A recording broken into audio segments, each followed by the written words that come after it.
Flights from D.C. are canceled, but flights to D.C. are listed as on time. Earlier this morning, we caught up with a South Portland woman who recalled what it was like hearing the news for the very first time that the plane had crashed.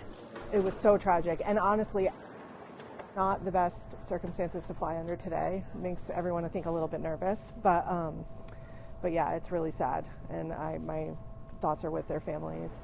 Lindsay Torrey was supposed to catch an American Airlines flight to D.C. this morning, but had to be switched to a different airline and location. As many still grapple with this tragedy, President Trump seemed to point fingers at diversity requirements at the Federal Aviation Administration and says they need higher standards for hires. Trump says he signed a, quote, very powerful executive order to restore the highest standards of air traffic control. Intellect, talent, the word talent.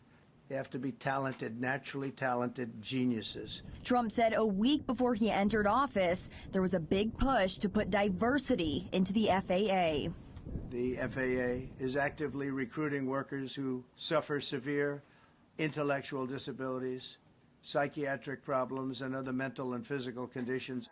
Executive Director of Equality Maine, Gia Drew, says she thinks it's irresponsible for a president to make these claims. I think it's outrageous. And a president shouldn't be saying these things.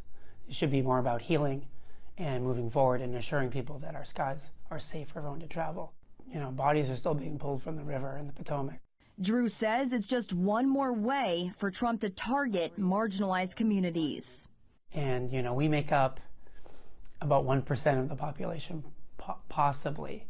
And we're just trying to live our lives just like anybody else. Drew wants people to know that despite Trump's remarks, Maine is a place for inclusion. Flights right now for tomorrow morning to D.C. are listed as scheduled. In Portland, Asia Reed, CBS 13 News.